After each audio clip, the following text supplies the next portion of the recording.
Vous écoutez Les Chroniques de Chicago, une campagne du jeu de rôle Vampire la Mascarade, 5e édition.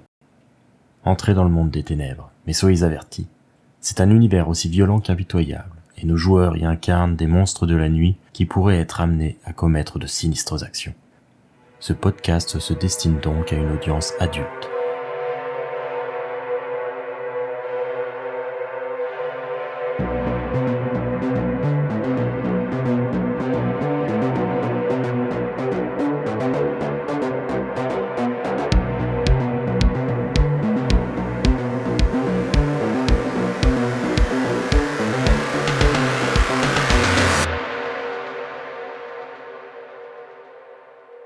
Il fait nuit sur la côte du lac Michigan, mais bien que celui-ci se trouve à peine à quelques centaines de mètres, rien autour ne permet de déceler la présence toute proche de ces dunes et de ces flots. La route est engoncée entre deux monticules de terre, lesquels sont à peine éclairés par la lumière électrique des lampadaires qui rythment le défilement du paysage. Une Ford Mustang modèle 1974 roule à vive allure, et le son caractéristique de son moteur vieillissant est la seule chose qui rompt le silence alentour. Un homme aux longs cheveux blonds et à la carrure modeste se trouve au volant. Ses yeux clairs sont fixés sur la route, et un fin sourire est dessiné sur son visage imberbe. À ses côtés, sur le siège passager, une belle jeune femme est recroquevillée sur elle-même. À la fois curieuse et créative, Ida Van Camp ne sait pas ce qui l'attend. Son sire, qui tient à se faire appeler Juggler, le jongleur, est venu la chercher directement au manoir côtier où elle séjourne maintenant depuis quelques semaines. C'est lui qui a fait d'elle une créature de la nuit, et ce soir, elle lui a promis une virée dont elle se souviendrait longtemps. Autour du véhicule, le décor change peu à peu. De hautes cheminées et de vastes entrepôts émergent dans la direction de la côte. Ida et Juggler se dirigent vers ce qu'on appelle le terrain vague, cette étendue de bitume et d'acier au nord de Gary, Indiana. Une industrie florissante avait autrefois pris possession des lieux, mais il n'en reste à présent plus rien que des ruines rouillées qui servent de refuge et de territoire aux marginaux de tous bords. Ce fut Juggler qui brisa le silence de sa voix joueuse. « Alors, te fais-tu à ta nouvelle vie ?» Oui. Enfin, je dois encore apprendre. C'est pour ça qu'on est là, de toute façon. Tu verras, ce soir, je te réserve une épreuve intéressante. Une épreuve intéressante. Soit. Ça va consister en quoi, cette épreuve ? Bien, avant ça, il faut vraiment que je te parle plus amplement des ficelles invisibles, un peu, qui dictent les actions des descendants. C'est comme ça que nous nous appelons vampires, c'est un peu vulgaire. Mais tu vois, tu te crois peut-être libre et tu ne l'es pas vraiment. Là, tu vois que alors qu'il est en train d'entamer sa petite diatribe, il a un petit sourire en coin. Il s'écoute un peu parler aussi. Hein. C'est quelqu'un qui aime beaucoup palabrer. Je ne suis pas plus, mais d'en avoir conscience, je tire une force qui me permettra peut-être un jour de briser les chaînes qui emprisonnent nos pères. Les descendants, vois-tu, héritent de grands pouvoirs, mais aussi d'une servitude sournoise. Nos anciens à la puissance démesurée entendent dicter nos actions depuis leurs cryptes et leurs châteaux, depuis leurs tours d'ivoire, d'où ils surplombent le monde. Tu vois, la Camarilla, ma chérie, est l'instrument politique qu'ils ont fondé pour assurer cette domination sur nos existences pour toute éternité. Cette organisation est ancienne, bien plus que je ne le suis moi-même, et elle dicte les règles qui régissent notre existence. Elle impose des lois et se donne le droit d'infliger la mort véritable à quiconque les transgresse. S'ils savaient qui tu es, comment je t'ai étreinte pour faire épanouir ton potentiel, ils voudraient certainement en finir avec toi. Mais c'est notre petit secret, n'est-ce pas ? Tu vois, nous sommes différents, nous voyons la nécessité que tout homme et tout descendant a d'être le maître de sa destinée. Nous ne voulons pas être les pièces d'une partie d'échecs grandeur nature, et pour ça il faut s'endurcir et s'aguerrir. Nous allons voir de quoi tu es capable ce soir, et c'est ça l'objet de cette petite épreuve. Mais tu me fais confiance, n'est-ce pas ? Oui. Tu te sens prête à relever ce défi ? Oui. Je ne vois pas en quoi ça fait. Du coup, face un peu au mutisme d'Ida, Juggler met ça sur le compte un peu de son impatience ou de son intimidation.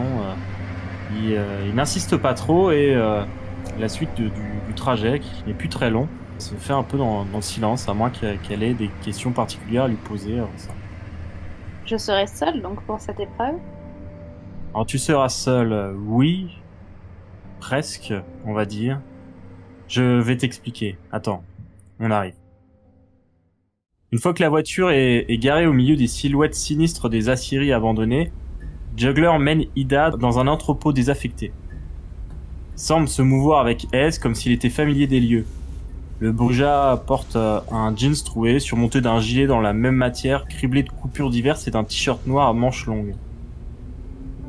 Il avait prévenu Ida qu'il fallait qu'elle se vêtisse confortablement. Du coup, qu'est-ce qu'elle porte comme tenue ce soir-là? Ida est habillée aussi de couleur sombre, en bleu nuit. Elle a un pantalon en coton simple, en fait. Et un t-shirt aussi avec un col bateau, pas simple. Et des chaussures, des baskets. Tu fais bien de préciser les chaussures, ça pourrait avoir son importance. Il avait tiré une lampe torche pour un peu s'éclairer au milieu de ces ruines qui baignent dans l'ombre. Ida et lui se trouvent à présent au milieu de tout un tas de gravats et de déchets métalliques. Les murs alentours sont couverts de graffitis en tout genre et il paraît évident, compte tenu des canettes écrasées, des emballages abandonnés, etc., que cet endroit sert régulièrement de lieu de rencontre. Oui, lieu de rencontre, lieu de dope, lieu de plein de trucs.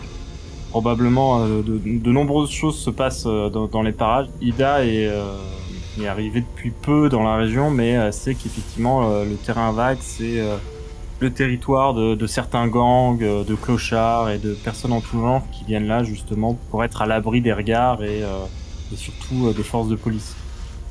Juggler, une fois qui se trouve au milieu de cet espace un peu intimidant, il prend une voix solennelle et il dit Ida, ma chérie, tu sais que j'ai des grands projets pour toi, de très grands projets. Tu es une fille brillante et pleine de ressources. Elle peut voir qu'il sourit un peu au double sens de sa remarque, alors qu'il poursuit. Ce qu'il te manque, c'est ce dont t'as privé ton éducation aisée et le soutien matériel de ta famille. Tu as vécu parmi les privilégiés toute ta vie de mortel et parmi les descendants, tu n'es rien de plus qu'une prolétaire. Il faut que tu apprennes à penser, à combattre comme quelqu'un qui n'a rien. Elle ne dit rien. Elle le regarde droit dans les yeux. Elle esquisse un petit sourire sur le côté. Alors il éteint la lampe torche, il la jette à Ida, qui la rattrape sans trop de difficulté. Il expose son plan. J'ai payé 3 hommes pour qu'ils t'attrapent et qui te livrent à moi avec la promesse d'une prime juteuse. Ils feront tout pour arriver à leur fin. Moi, je t'attendrai à ton domicile. Y a pas plus de règles que ça. Bon courage. Là, il sourit de manière un peu narquoise, attendant de voir la réaction de son infante. Je commence à me tenir plus droite, à prendre la lampe dans les mains et à regarder autour de moi discrètement pour voir l'environnement qu'il y a juste autour de moi. C'est une sorte de grand hangar, beaucoup de détritus au sol, il y a plusieurs ouvertures, plusieurs portes un peu partout. Et c'est difficile de discerner les environnements immédiats sans la torche. Du coup. J'éteins la torche 1 minute pour voir, et en fermant les yeux pour voir si j'entends quelque chose. Pour l'instant, il n'y a pas de bruit. Par contre, Juggler tire de l'arrière de son pantalon un revolver qu'il pointe vers le toit. Et avec à nouveau un petit sourire qu'on discerne à peine dans l'ombre, il dit 3, 2, 1, partez. Et il tire une balle en l'air, il ricoche sur le plafond en tôle. Le bruit du coup de feu se répand autour et résonne, ayant probablement alerté quiconque se trouvait dans les parages qu'il y avait quelque chose ici, quelqu'un qui se trouvait là. Donc une fois que le coup de feu a été tiré, je me précipite sur un des côtés pour essayer de me plaquer contre le mur et de trouver quelque chose juste pour me protéger, le temps de regarder autour de moi, en essayant de faire le moins de bruit possible. Idas s'empresse d'aller se placer contre l'un des murs. Effectivement, il y a des espèces de poutres métalliques un peu partout qui peuvent servir temporairement de cachette, assez sommaire hein, parce que quelqu'un avec une source de lumière verrait au travers tout de suite, mais ça lui laisse le temps de regarder un petit peu alentour. Juggler n'est plus là, visiblement il s'est carapaté dès qu'elle a retiré son attention de lui et elle a aucune idée d'où il peut être à présent. Donc son objectif est de sortir de ce hangar. Alors c'est plus que ça, c'est de retourner jusqu'à chez elle. Oui, voilà, mais là, le but, c'est tout de suite sortir, de se barrer de cette pièce. Et du coup, de regarder les sorties qui existent et si elles sont safe ou pas. Alors qu'elle commence à se diriger vers une des sorties plutôt opposée à celle qu'elle avait prise pour aller plus vers la direction qu'elle supposait être celle de son domaine personnel, elle entend du bruit derrière elle. Il semblerait que quelqu'un soit déjà sur ses talons. Elle ne se retourne pas, elle fait semblant de rien avoir entendu. Elle regarde la distance qui la sépare jusqu'à la porte et elle court le plus rapidement possible. Tu vas faire un jet d'athlétisme. Ça va être assez rude pour Ida qui a seulement 1 point d'athlétisme et 2 points en vigueur. Du coup, tu lances 3 dés. 3 dés avec 1 point de soif. Et je mets pas de difficulté, je vais voir selon ton résultat, qu'est-ce que ça fait. Ah, un succès du coup. Ida commence à courir de toutes ses forces dans la direction de la sortie, parvient à la porte, mais même si elle a réussi à traverser la zone de manière assez prompte, par contre ça a été plutôt bruyant. Forcément, les déchets un peu partout, les canettes, tout ça. On fait du bruit. Elle a pas manqué d'en heurter quelques-uns au passage. Et quand elle sort du hangar, elle se retrouve dans une des grandes allées qu'il y a entre les différents bâtiments et différentes usines qu'il y avait à ce niveau-là. Avant, il s'agissait d'une grande structure d'aciérie surtout. Donc du coup, il y a à la fois des entrepôts, des grands bâtiments d'aciérie qui ont des immenses escaliers qui parcourent leurs côtés. Il y a aussi de gros bâtiments en briques et avec des grandes fenêtres de verre dont la plupart ont au moins plusieurs carreaux de cassés. Du coup, il y a tout un dédale de bâtiments comme ça un peu autour. Il y a toujours du bruit qui vient de derrière elle. Elle se saisit d'un morceau de fer qui est au sol qu'elle garde près d'elle et qu'elle met dans l'arrière de son pantalon. Effectivement, je pense qu'elle peut trouver sans trop de difficulté un bout de truc. Une espèce de barre en métal qui est en fait les espèces de structures qu'on met dans le béton pour oui, c'est ça. Solidifier. Une tige de béton armée. Les tiges là, il y en a un peu qui traînent un peu partout. Elles sont particulièrement rouillées par contre, mais fort heureusement, elles ne risquent pas de maladie de ce côté-là. Non, elle est tranquille. Elle avait son vaccin contre le tétanos. Non, je plaisante. Ouais, elle est morte surtout, donc normalement, ça devrait plus la concerner. C'est pas ça qui l'embêterait le plus. Juste un petit rappel pour t'aider un peu à envisager les options de Ida. Ida, effectivement, là, elle est pas vraiment dans son environnement. C'est plutôt quelqu'un qui a l'habitude d'être dans un environnement social où elle peut utiliser son charme, son intelligence pour s'en sortir. Là, elle se trouve dans une situation où il y a une course-poursuite, plus ou moins, avec des personnes qu'elle ne connaît pas. Elle ne sait pas de ce dont ils sont capables. Oui, elle ne sait pas comment ils sont, ce qu'ils veulent exactement. Par contre, elle a des capacités à présent. Depuis qu'elle a été changée en tant que vampire, elle a un certain nombre d'habilités qui lui permettent potentiellement de tirer son épingle du jeu. Déjà, le plus simple, c'est elle a ce qu'on appelle le coup de sang. Le coup de sang, c'est le fait d'utiliser la puissance de ton sang vampirique temporairement pour augmenter tes capacités personnelles. C'est quelque chose qui te permet au prix d'un test d'exaltation, c'est-à-dire que tu lances un dé et tu réussis sur 6 ou plus et tu rates sur 5 ou moins. Si tu rates, ta soif augmente. Sachant que, comme je l'ai dit, la soif va de 0 à 5 et plus elle est haute, plus ton personnage a du mal à contrôler ses instincts et la bête qui sommeille en elle depuis qu'elle a été étreinte. Le coup de sang, comme ça, permet d'augmenter de 2 dés une action qu'elle fait. Par exemple, là, tu vois, quand elle a couru, au lieu de lancer 3 dés, elle aurait pu en lancer 5, ce qui est beaucoup mieux. Ça peut être un moyen pour elle, ponctuellement, effectivement, de s'en sortir mieux, au prix du risque de voir sa soif augmenter, ce qu'elle pourra compenser en se nourrissant. C'est-à-dire, du coup, en buvant du sang.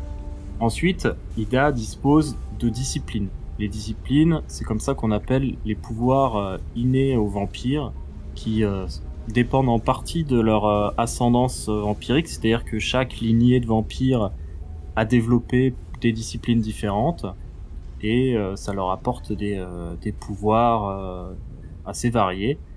Là, Ida, en l'occurrence, si on regarde sur sa fiche, elle en a 4 des pouvoirs. Elle a la célérité, force d'âme. Voilà, elle a présence. Célérité, force d'âme et présence. Alors en célérité, tu peux voir que elle a le pouvoir de réflexe éclair, qui lui permet de ne pas avoir de malus de couvert quand quelqu'un essaye de lui tirer dessus avec une arme à feu, ce qui est assez fort parce que normalement les armes à feu c'est tellement rapide qu'on ne peut pas se jeter à l'abri comme ça pour éviter une balle, et qui lui permet aussi de faire des actions secondaires en plus pendant un combat. En force d'âme, elle a esprit résolu qui est surtout un pouvoir défensif contre les autres vampires parce que ça permet en fait d'éviter d'être influencé. Ça peut marcher aussi sur des mortels qui essayent de le faire. C'est très difficile de la convaincre et de la manipuler. Et finalement, en présence, elle a 2 pouvoirs très puissants.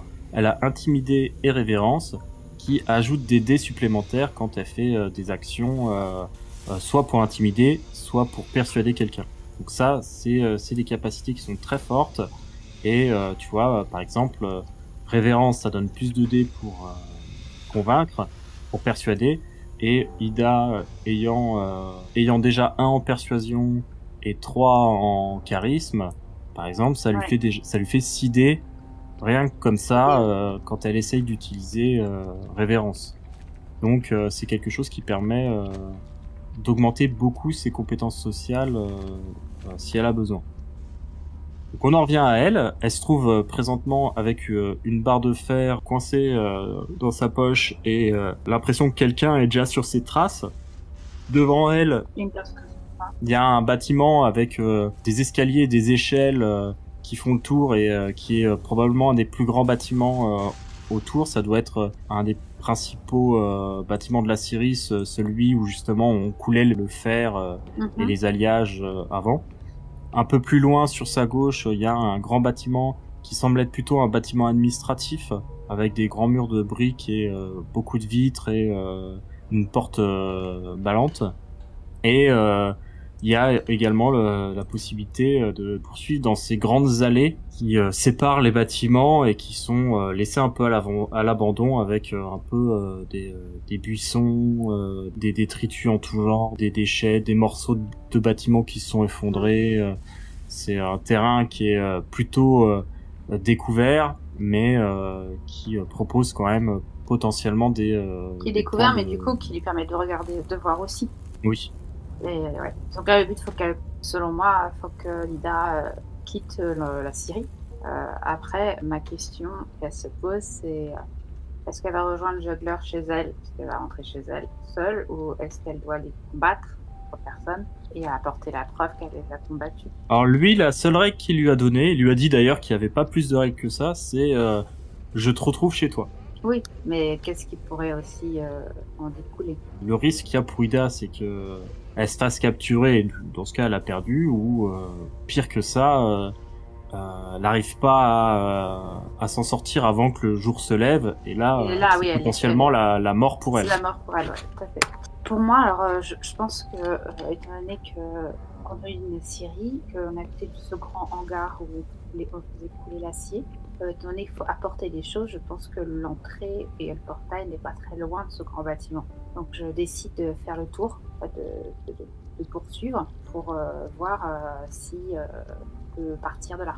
En se rapprochant du grand bâtiment, elle peut voir que il y a une espèce de grande ouverture sur le côté qui semblait être un accès à camion. Un portail. Et qui donne sur l'intérieur. Il fait très sombre. Hein. Là, elle est en extérieur, donc il y a quand même le support de la lumière de la lune qui permet d'y voir un peu clair. Mais c'est vrai que l'intérieur des bâtiments est très sombre. Elle a cependant à la main la lampe torche que lui a laissé Juggler avant de l'abandonner. Qu'elle a éteinte. Elle l'a éteinte pour le moment, ouais. Moi, je prends un morceau de béton qu'il y a par terre et je le jette à l'intérieur de ce grand hangar pour faire diversion, un peu pour voir ce qui se passe si jamais on entend du bruit plus loin dans le hangar. Elle prend une pierre qu'elle lance, le bruit s'éteint de lui-même assez rapidement. Et il se passe rien. Rien de particulier.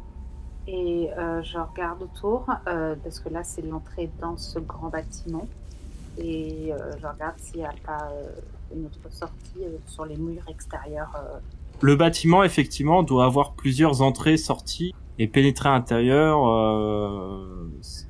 c'est la sortie des camions, en quelque sorte. Mais il y a sûrement des sorties plus modestes de l'autre côté ou sur un flanc. Il y a de nombreuses options, a priori. Vraiment, compte tenu quand même de la grandeur du bâtiment et des escaliers, donc tout le bruit que ça peut entraîner, etc., décide de continuer à couvert pour trouver une sortie plus simple, plus petite. Une vraie sortie, quoi. Elle continue sur cette espèce de trouée verte qui est devenue la route entre les bâtiments. Elle entend du bruit maintenant qui vient de l'autre direction, c'est-à-dire en face d'elle. C'est un bruit de moteur. Elle se jette sur le côté et regarde en se cachant derrière un tonneau rouillé un peu bancal qui a juste là pour essayer d'apercevoir le véhicule qu'elle entend, s'il y a bien un véhicule. Ida a 3 en dextérité et 1 en furtivité. Ça lui fait 4 dés pour essayer de se cacher. Alors 2 succès. Ida se recroqueville dans un coin derrière des tonneaux qu'elle trouve éventrés sur le côté. C'est pas une cachette idéale, mais sur le moment, elle a pas trouvé mieux. Elle voit une moto qui passe lentement entre les détritus avant de s'arrêter non loin. Il y a un homme qui en descend, du coup, c'est son conducteur. C'est un homme qui doit faire bien 1m90. Il est vraiment très grand. Il est pas enrobé, mais en tout cas, son torse ressemble presque à un fût tellement il est rond. Il a des longs cheveux noirs qui tombent en arrière et une barbe tout aussi noire qui est plutôt épaisse et touffue. Il a l'air de chercher autour. Porte une tenue de biker. Visiblement, c'est peut-être quelqu'un qui appartient à un gang de motards de la région. Les 1%. Probablement, oui. Sachant que Juggler, a priori, a des contacts un petit peu dans ce genre de milieu aux alentours. Hells Angels, quoi. Et donc, du coup, l'homme en question descend de sa moto et commence à chercher alentour.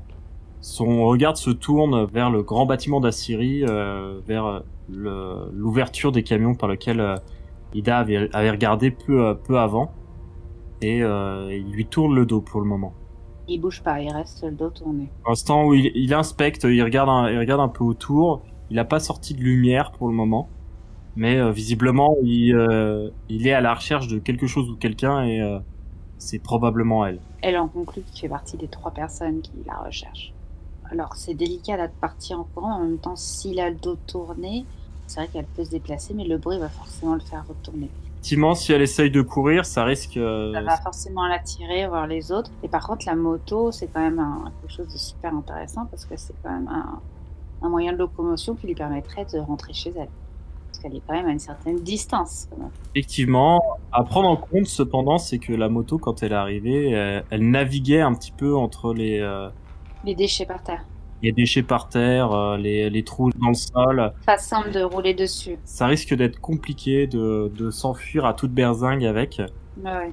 Surtout avec le conducteur à quelques mètres derrière elle.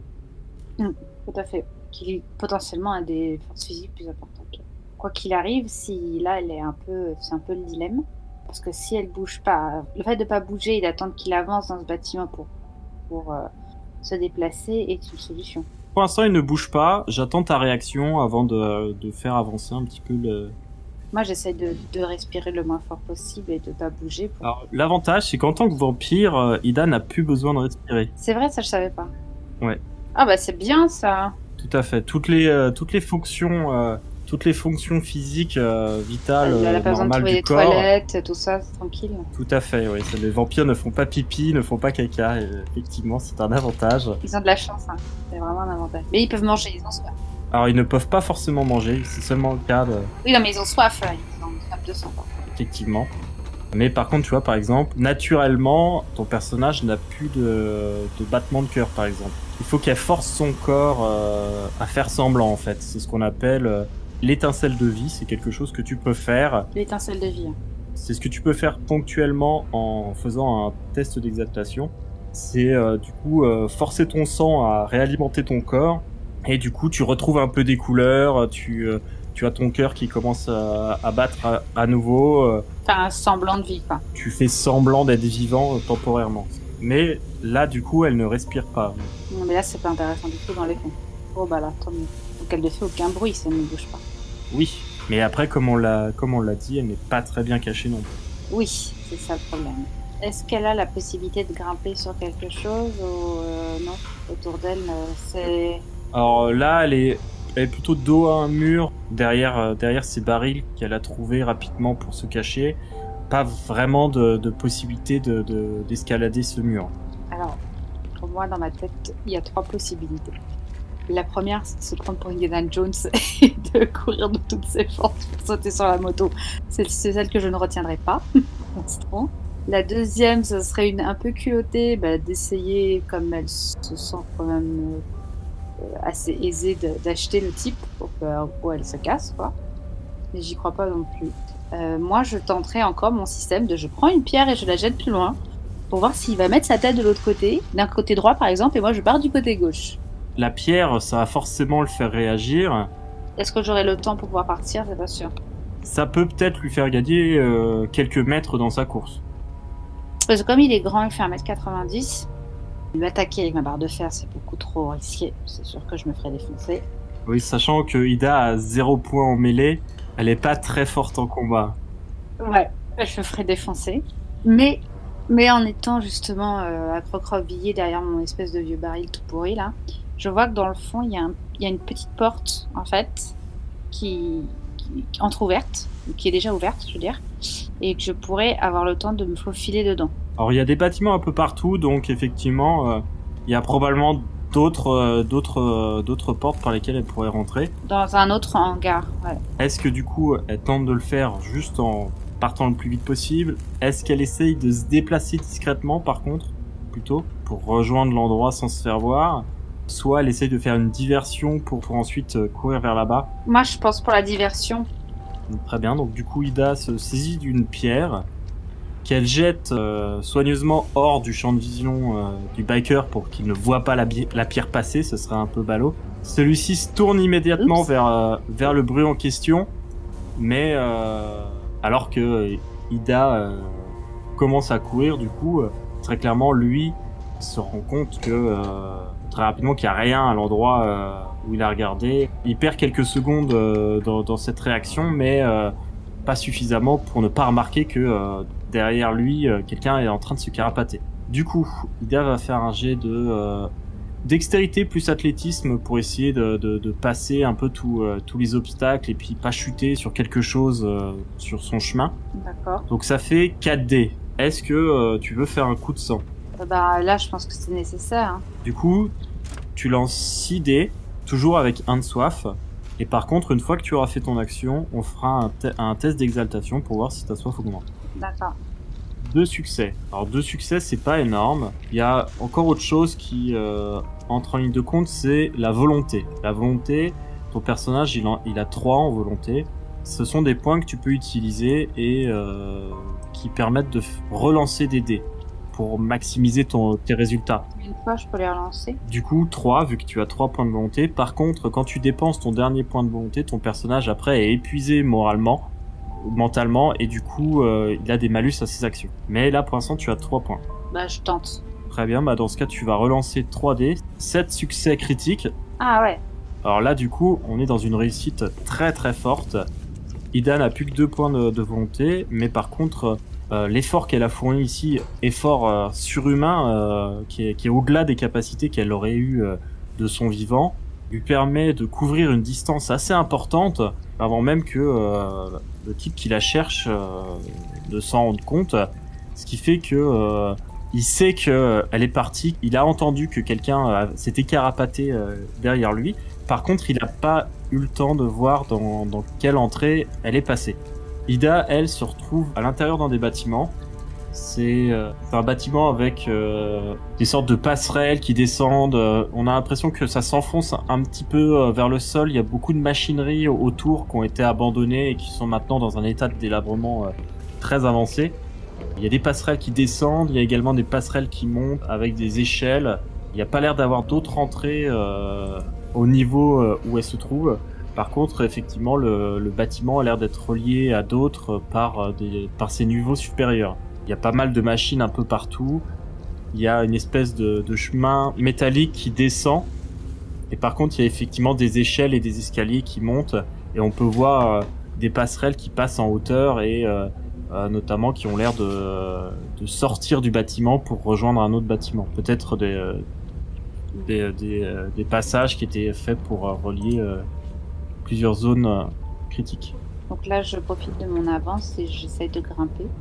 Donc Ida commence à grimper à une des échelles métalliques. Elle arrive assez vite au sommet de toutes ces passerelles. Elle se trouve maintenant à peu près une quinzaine de mètres du sol. Mhm. Elle domine toute la pièce, effectivement. C'est vraiment comme un cimetière métallique qui se trouve sous ses pieds. Une fois qu'elle arrive en haut, elle voit la grande personne, ce grand homme qui paraît dans l'entrée par laquelle elle est entrée, qui regarde à gauche, à droite, qui essaye de la chercher. Là, globalement, ces options, elle pourrait soit essayer de partir dans la direction qu'elle avait empruntée jusque-là, et il y a une ouverture qui semble rejoindre un autre bâtiment, soit partir de l'autre côté où il y a apparemment un passage qui permet de redescendre et une autre sortie au niveau du sol. Non, bah là, je vais vite redescendre parce que ce serait bien que je reste en haut pour voir où sont les deux autres. Et puis trouver la sortie de cette aciérie quand même. Donc je me dirige vers l'autre bâtiment en étant la plus discrète possible. Donc j'essaie de m'accrocher par les mains. Juste une chose, pour ton précédent jet, on a oublié de faire le jet d'exaltation. Ah oui, c'est vrai. Tu lances un seul dé. Là, c'est un échec, donc là, Ida était à 1 de soif, elle passe à 2. Concrètement, qu'est-ce que ça fait? C'est que l'effort qu'elle a produit a un peu agité la bête en elle. Et là, à 2 en soif, c'est pas un sentiment qui est impossible à réprimer, mais c'est déjà un peu plus dans sa tête. C'est-à-dire que l'idée de potentiellement se nourrir sur l'un de ces hommes qui est là pour ses chasses, ça commence à la titiller. Ça la titille peut-être un petit peu, mais c'est pas quelque chose contre lequel elle peut pas se battre. Elle sent juste que elle est habitée et que à un moment donné, faudra se nourrir. D'accord. Du coup, comme on l'a dit, elle essaie de partir discrètement par le haut. Ça va être un jet de discrétion, du coup. Elle a 4 dés en 3 plus 1 en furtivité. Un succès. Ida progresse pas à pas sur les plaques de métal qui forment la passerelle sur laquelle elle se trouve. Elle fait de son mieux, mais c'est quand même un peu bruyant ce genre de plateforme. Oui, Très difficile de pas se faire entendre. Elle n'a pas encore atteint le bout de la plateforme quand la personne en bas qui la poursuit lève la tête et la remarque. Néanmoins, elle passe par l'ouverture. La plateforme qu'elle suit la mène à une espèce de tour probablement qui servait à faire monter des marchandises ou quelque chose comme ça. C'est une espèce de tour où la passerelle en fait le tour complet. Il y a des échelles qui permettent de descendre, mais il y a également un espèce ancien monte de charge, effectivement, qui a l'air complètement hors d'usage depuis au moins 30 ou 40 ans, mais qui a laissé du coup un grand vide jusqu'en bas. D'accord, donc ça fait comme une échelle de pompier, mais sans les pompiers non plus. Et sans les pompiers non plus. On ne pourrait pas faire grand-chose les pompiers. Le but quand même, c'est qu'elle se casse. Un vampire peut pas avoir de fracture, si? Non, bah non. Si. Alors si, effectivement, ton personnage est devenu très très résistant. Faut vraiment qu'elle prenne des blessures assez importantes pour pouvoir être incapacitée et avoir des blessures graves. Théoriquement, elle peut pas mourir, c'est-à-dire que si il lui arrive des blessures graves, elles finissent toujours par se guérir. Mais effectivement, si tu te blesses beaucoup trop d'un coup, ton personnage entre dans ce qu'on appelle la torpeur et il faut un certain temps avant d'en sortir et ça risque d'être trop long pour elle. Là, effectivement, elle ne peut pas risquer non plus de s'infliger des blessures trop graves. Il faut qu'elle mesure les risques. Mais bon là, du coup, elle est un peu dans un cul-de-sac. Faut qu'elle tourne autour de sa passerelle. Elle n'a pas trop les moyens. Il y a des échelles qui descendent de passerelle en passerelle. En fait, tu vois, il y a plusieurs passerelles autour du mont de charge. Elle se décide d'entamer une course-poursuite et de prendre des passerelles en les descendant le plus rapidement possible. Elle se dépêche de descendre les passerelles. Une fois qu'elle arrive en bas, une fois qu'elle met enfin pied à terre, elle se rend compte que il y a quelqu'un en fait qui l'attendait. C'est pas la même personne. Salut. C'est c'est un autre homme. C'est un type un peu plus petit hein, quand même, hein, qui doit faire plutôt dans les 1m75, avec une veste grise un peu usée, une casquette sur la tête qui a l'air d'être une sorte de casquette de conducteur de camion. C'est un homme a l'air plutôt bonhomme, un peu barbu, les oreilles un peu décollées, qui a pas l'air d'être quelqu'un de très agressif en soi, mais qui a l'air déterminé et qui ne la lâche pas du regard dès qu'elle met pied à terre. Dès qu'elle arrive, du coup, elle peut l'entendre dire va falloir venir avec moi, madame. Elle comprend que, effectivement, la crainte de tomber sur une autre personne est arrivée. Elle décide de se retourner, de tenter un petit sourire en disant bonsoir. C'est pas contre vous, madame, hein, vous savez, les temps sont durs par ici. Et si je veux pas vous suivre? Et vous voulez m'apporter où? Vous voulez m'emmener où? Elle essaye pendant ce temps-là de regarder tout autour pour voir si elle voit quelque chose d'intéressant pour elle. Elle se trouve à nouveau une sorte d'intersection entre les bâtiments. Il n'y a pas grand-chose au milieu de ces vieilles carcasses de bâtiments. Par contre, il y a un peu plus loin, elle peut voir un pick-up qui est garé dans une des allées. Probablement le véhicule de ce monsieur-là. Du type. Et du coup, il insiste un peu, il dit si j'ai bien compris, votre copain là, c'est un jeu entre vous. Bon, moi c'est pas mon problème. Tout ce que je veux, c'est l'argent. Donc va falloir me suivre, madame. Ou j'essaie de me carapater, ou là j'utilise ma barre de fer et je lui la mets dans la figure.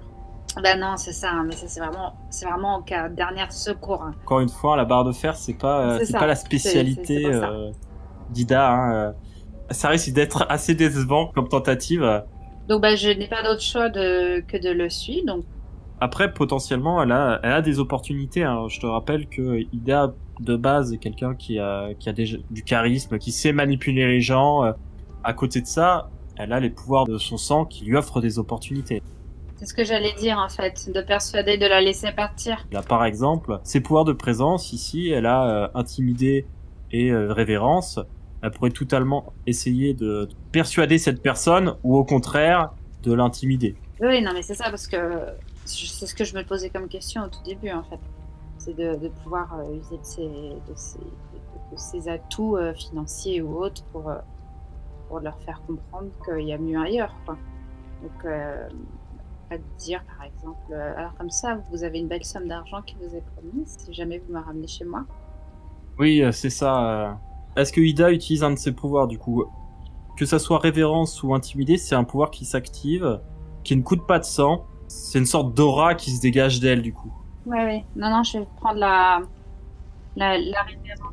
Au moment où elle se sert des pouvoirs de son sang pour utiliser la révérence, elle voit tout de suite que le regard de l'homme se focalise vraiment sur elle de manière très intense. Il a l'air d'être focalisé vraiment encore plus dans sa direction.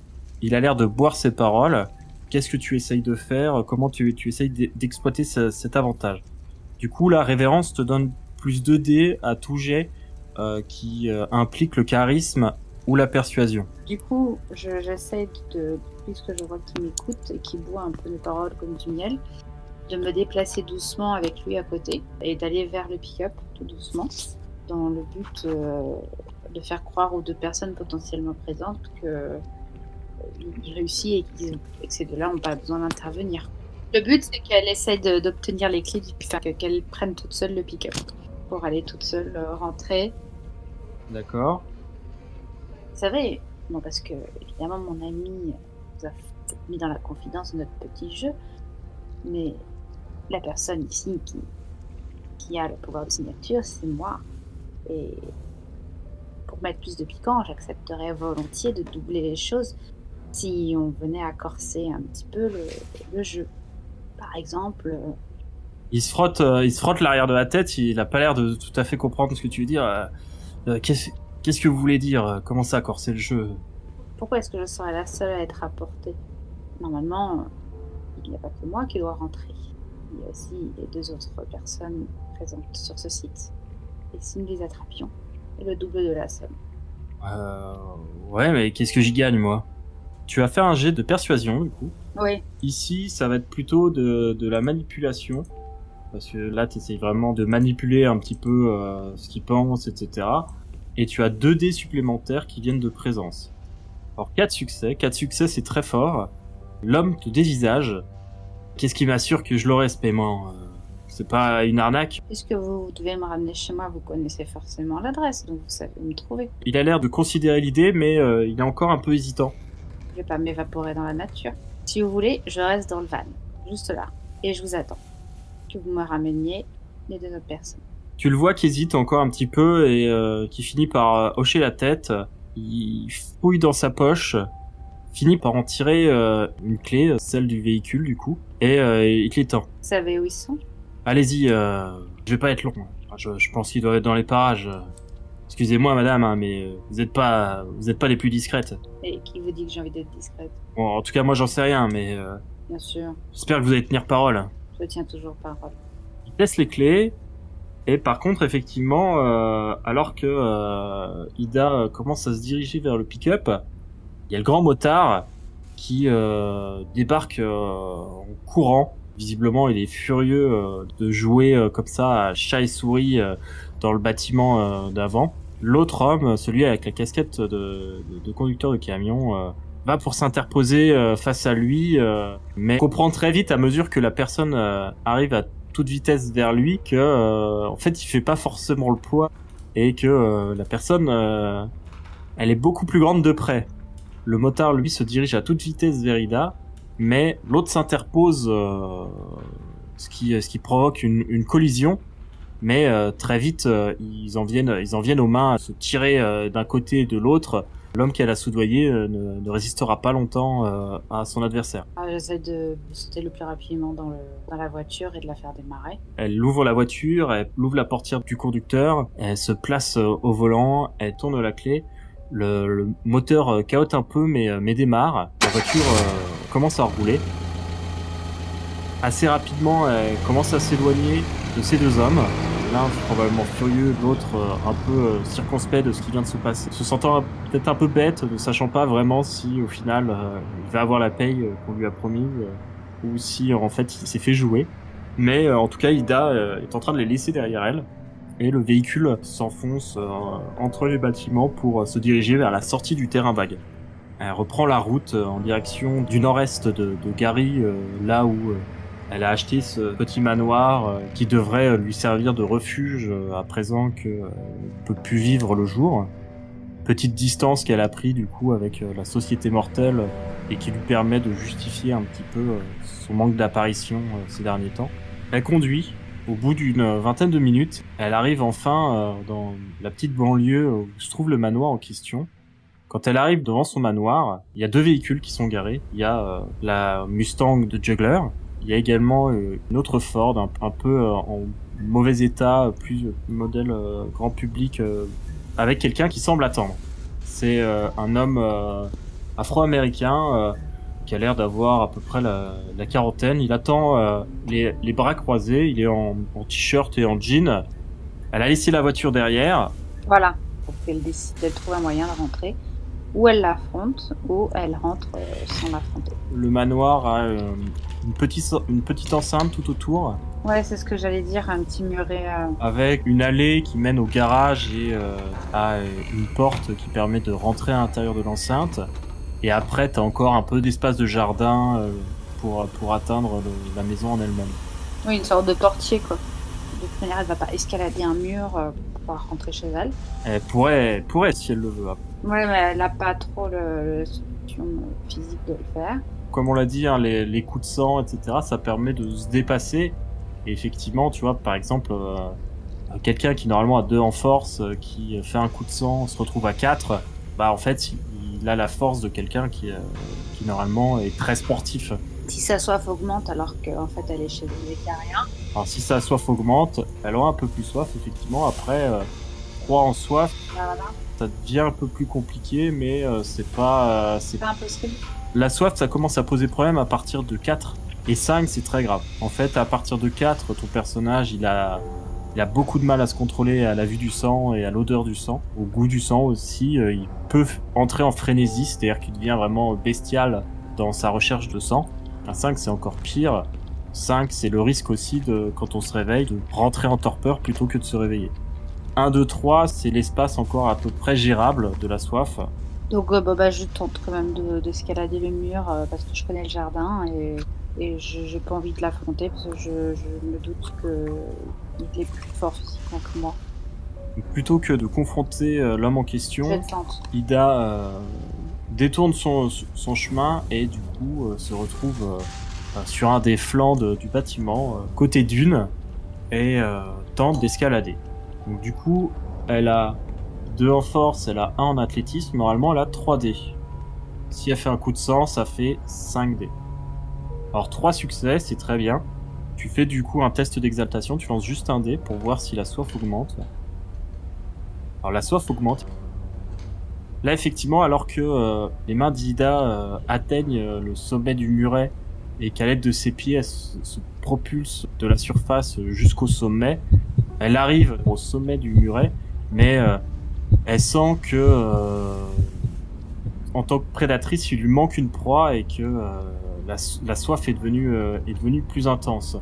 Les efforts de la nuit, effectivement, ont mis à mal sa bête. Elle a dû pousser dans ses retranchements les capacités qu'elle avait, hein, parce que c'est pas quelqu'un qui est habitué à ce genre d'efforts. Et du coup, quand elle atterrit dans le jardin, elle sent que le sang est dans son esprit, c'est très présent comme sensation, comme envie. Là, elle est vraiment dans un besoin de chasse. Il n'y a pas de domination, en fait.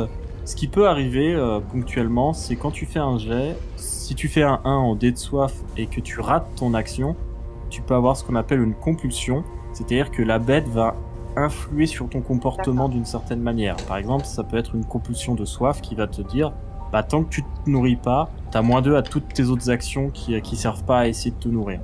Ou alors ça peut être une compulsion de violence où ça va dire bah tant que tu fais pas mal à quelqu'un, toutes tes autres actions pour agir auront un malus. Ça peut être comme ça, c'est un peu sournois, c'est-à-dire que ponctuellement, ça a plus de chances d'arriver plus ta soif est haute. Ponctuellement, du coup, la bête peut se mêler de tes affaires et de ton comportement et modifier de manière subtile la personnalité que t'as pour te faire agir d'une manière plutôt bestiale et agressive. Très bien. Là, pour le coup, elle a 3 en soif, c'est juste que si elle venait à faire des actions, etc., elle aurait plus de chances que ce genre de comportement arrive. Donc là, elle est toujours sur son muret ou elle a réussi à descendre de son muret? Elle est descendue du muret, elle est dans son jardin. Donc elle regarde quand même s'il y a une quatrième personne non prévue mais qui aurait été cachée qui apparaît et elle se dirige vers l'intérieur du manoir. Elle se dirige vers l'intérieur du manoir. Il fait sombre à l'intérieur. La porte est ouverte quand elle arrive. Elle sait que le personnel, notamment son majordome et puis son ancienne nourrice, sont sûrement déjà couchés vu l'heure avancée qu'il est maintenant. Par contre, effectivement, il n'y a pas un bruit, pas un signe de vie dans l'intégralité du bâtiment. Doucement, elle se dirige vers sa chambre pour se demander si le juggler est forcément là parce qu'il y a sa voiture. Mais où est-ce qu'il est? Ça, c'est la question. Il se trouve dans sa chambre, il l'attendait, assis sur son lit. À quoi ressemble la chambre d'Ida? Alors la chambre d'Ida est à l'étage. Alors je la vois avec un parquet meublé de manière assez classique en fait, mais avec une grande, malheureusement une grande fenêtre parce que bon c'est ce type de manoir, mais beaucoup de tissus, de textures pour essayer d'assombrir les choses. Peut-être un volet roulant? C'est ça, oui, voilà. Un volet roulant vraiment très occultant. Aussi, pour que ce soit quand même moins choquant d'avoir un volet occultant, des taffetas, des tissus pour donner un côté un peu théâtral. Si jamais une personne rentre, pas qu'elle soit non plus surprise par un élément complètement... Même quand les volets sont baissés à cause des rideaux, des décorations, etc., ça fait un peu nid douillet et on se focalise pas trop sur le fait que normalement devrait y avoir une grande Exactement, baie vitrée voilà. à cet endroit-là. C'est incorporé dans la décoration, comme quoi, en fait, c'est quelque chose de naturellement sombre, voulu comme ça. Je pense que peut-être même le bouton qui sert normalement à activer le volet roulant est peut-être désactivé C'est exactement ça. pour ne Mm. pas prendre de risques à Jamais ce une personne niveau-là. voulait l'ouvrir et ça ne marcherait pas. Et du coup, elle a donc un grand lit avec 2 tables de nuit et un paravent dans un coin et une coiffeuse à côté de son lit, ainsi qu'une méridienne. Elle est venue de manière assez confortable. Justement dans l'idée que si une personne externe vient entrer, qu'il n'y ait pas de doute ou de soupçon quelconque sur quelques problèmes qu'elle ait. Et comme elle est réputée comme étant de santé fragile et qu'elle a usé un peu de ça pour pouvoir un peu faire ce qu'elle voulait, elle a un peu son décor théâtral pour jouer les grandes malades quand elle a besoin de rester seule. Très bien. Juggler, lui, il est assis en tailleur sur le lit. Il a ôté ses chaussures de sécurité qui sont au bord du lit, du coup. Il est pieds nus à part ça. Et il l'attendait visiblement dans le noir. Quand elle entre, j'imagine qu'elle allume sûrement la lumière pour le trouver. Il a l'air plutôt satisfait. Il a ce sourire un peu moqueur, un peu mystérieux sur les lèvres qu'il a toujours. Il attend de voir ce qu'elle va dire, ce qu'elle va faire. Je rentre, mais j'ai toujours la lampe torche à la main en fait. Et je l'allume en disant alors, et moi j'ai quoi comme récompense? Il sourit face à l'insolence de la demande et il répond approche-toi. Je me dirige vers lui. Juggler fait sortir ses crocs, il se mord l'avant-bras pour ensuite tendre celui-ci à Ida et elle sent tout de suite l'odeur du sang, mais ici même de la vitae, c'est comme ça qu'on appelle le sang de vampire, qui est très fort. Il lui propose comme ça, du coup, son poignet ouvert pour qu'elle puisse y boire. Et est-ce que c'est bon pour elle ou pas de le boire? Parce que du coup, pour moi, elle a déjà bu. Elle a pas énormément de connaissances là-dessus pour le moment. Oui, donc elle pourrait, tout ce que Yoger fait, elle veut le faire. Tout ce qu'elle sait, c'est que boire du sang, c'est très satisfaisant. C'est même pas comparable à n'importe quel plaisir gustatif de mortel. Là, elle sent que l'odeur du sang est très puissante par rapport au sang d'un mortel. Elle a goûté du sang de vampire qu'une seule fois jusque-là. C'était le soir de son étreinte, parce que l'étreinte dans cet univers, ça se passe en 2 temps. C'est d'abord le cire vide de tout son sang l'humain, le mortel, et ensuite lui fait boire de son sang directement pour remplacer, entre guillemets, il met une goutte, au moins une goutte de son sang dans la bouche de son enfant. C'est ce remplacement qui provoque la transformation en fait. Et effectivement, de s'y souvenir, c'était un plaisir vraiment incommensurable. Pour moi, Ida, elle est encore un peu en admiration face à Joker. Elle est dégoûtante, c'est un peu sa seule attache, donc c'est très difficile qu'elle y résiste. Même si au fond, j'aurais bien aimé qu'elle joue la femme forte toujours et qu'elle prouve qu'elle peut résister et qu'elle est pas qu'un petit soldat, quoi. Donc entre les deux, j'hésite. Après, il y a quelque chose aussi que Ida explique pas forcément, parce que au-delà effectivement déjà de l'admiration, etc., qu'elle avait pu déjà éprouver pour Juggler avant d'être étreinte par lui, depuis qu'il l'a étreint, elle a l'impression quand même que ses sentiments se sont renforcés. Il y a une sorte de passion pour cet être étrange qui s'est développé, quelque chose d'assez surnaturel en quelque sorte, qui surtout dépasse un petit peu sa compréhension. Qui la surpasse, enfin, comme pour moi. J'avais vraiment compris quand on avait fait les liens entre différents personnages. Oui, oui. Elle était quand même très attachée à Juggler. Moi, je la ferai boire quand même ce soir. Ouais. Ida se rapproche, s'installe pour pouvoir porter l'avant-bras à sa bouche. Quand elle commence à se nourrir à ce sang puissant, à ce sang bien plus ancien que le sien, elle sent vraiment que il y a une différence incomparable avec celui d'un mortel. C'est une sensation qui est indescriptible, qui l'envahit. Sa soif diminue, mais en même temps, elle sent que quelque chose de plus fort la lie encore plus à Juggler.